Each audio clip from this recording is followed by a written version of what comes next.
today's topic is a little bit different than what I usually do.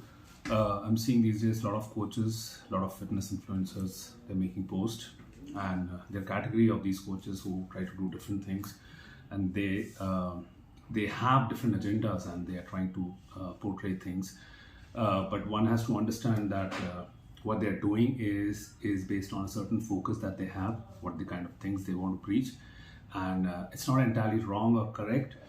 But there are certain categories of coaches that they're trying to do. To say that one kind of coach is just telling you, guys, everything is fine.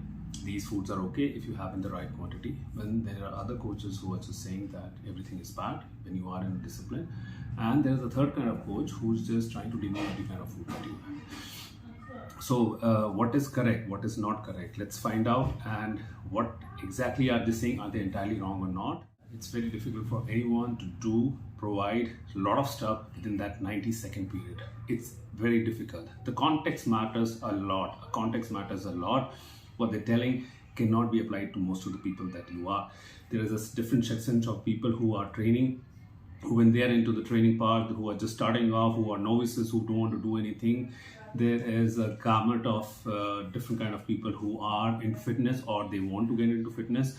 So how they take these information becomes a part of the responsibility to give information that is valid for most of us, but it will be very difficult for them to give something which will be applied to all of them and still stand corrected.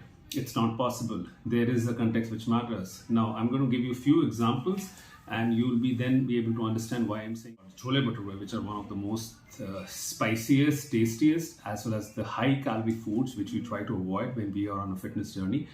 And just saying it that it's totally bad for you, it is correct. Yes, there's a lot of information which is seen from all the fried food that we have, but is it bad for somebody who can have it once in a while, maybe every 2 weeks or 3 weeks, who's just maintaining his weight?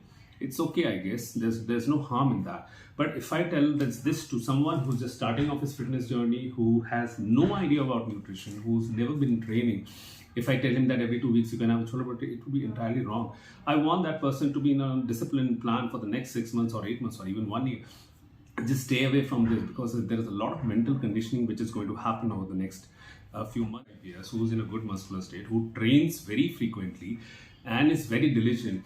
At times he may be having a lot of stuff. Maintaining is not extremely difficult. You will be at times eating a lot of stuff, which is okay, but their discipline is in place, because 24 hours, maybe every 7 days, week after week, they're training, they're eating the proteins. That is fine. And at times if they have a samosa, I think it doesn't matter to them. They still be healthy, they still be okay. But somebody who's just starting off, it won't work for them, because they will deviate then and then make some mistakes along. Now, when kids are in school, we see there are a lot of people who have been very successful, although they are school dropouts, they are college dropouts. But do we tell these kids, the boys and the girls in school, that it's okay to fail? It's fine. You don't need to worry. You don't need to study to be successful in this life. No, we never say that.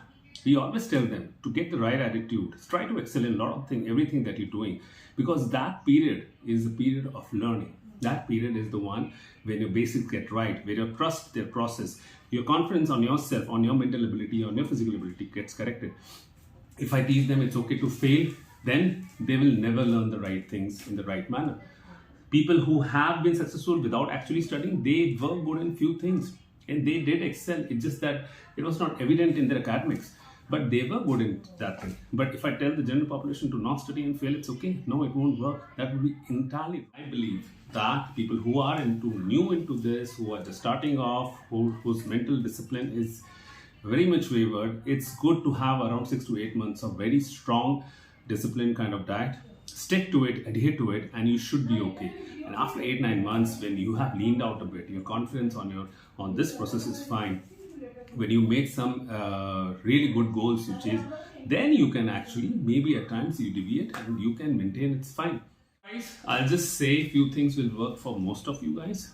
Chase protein. In each plate that you eat, chase protein. You will never be able to overeat protein. That's for nice. Protein is good for you. You require it in more amount than you get the right amount of protein. Most of the times, vegetarians don't get the right amount of protein. Peas, all the leguminous things, they provide protein, it's correct, but the digestibility score is very low. You should understand that. Soya chunks, like they say, you have 52 grams of protein in 100 grams, but its digestibility score is only 70%. If it is 70%, means you only get 35 grams of protein in it. So you need to understand that also. Having some kind of fasting in the morning or in the afternoon or even in the night will work for most of us. It creates a smaller window for you to eat, and it works for most of us, and you will never fail in that. And fasting is actually, fasting, I'm not saying you fast the whole day, but you have few hours of fasting when you don't eat anything. Just have water. Just slide through the time, and then you can have a smaller window in which you can eat. But eventually what will happen is your total calorie intake will reduce a lot. You go back to the first rule which I talked about. If you have protein in most of the plates that you're having, it will solve most of the problems. And the second thing that you should fill up in your plates is vegetable. I'm not talking about carbs and fats, because you will eventually get it. Once your plate is filled, you bored of the protein, and then you can have some carbs and fat. And eventually you'll see, if you just follow this rule in the next 4-6 weeks, you will lean out a bit. By the way, just diet will not solve it. You should be able to go out for walks, run, swim, cycle, anything. Do some strength training. Even if you don't want to go to the gym, try to learn some push-ups, maybe some air squats, some abs work, and I think that should be fine. It will work for you. To summarize, somebody who's 5'8" guy and an Indian guy, if he's 75 kilo, 76 kilo, it's fine, healthy. You don't need to be 65 kilos to be healthy. Yes, if you are leaner, the pressure on the joints, the pressure on the cardiovascular system is lower. It will be better, but 75 kilos and even 74 kilos is fine. You can still maintain if you are working out, if you're having enough proteins, and if you're living mostly a healthy life. A 10% junction is fine. It's okay. You don't need to have abs to be healthy. I hope you all guys understood this fact.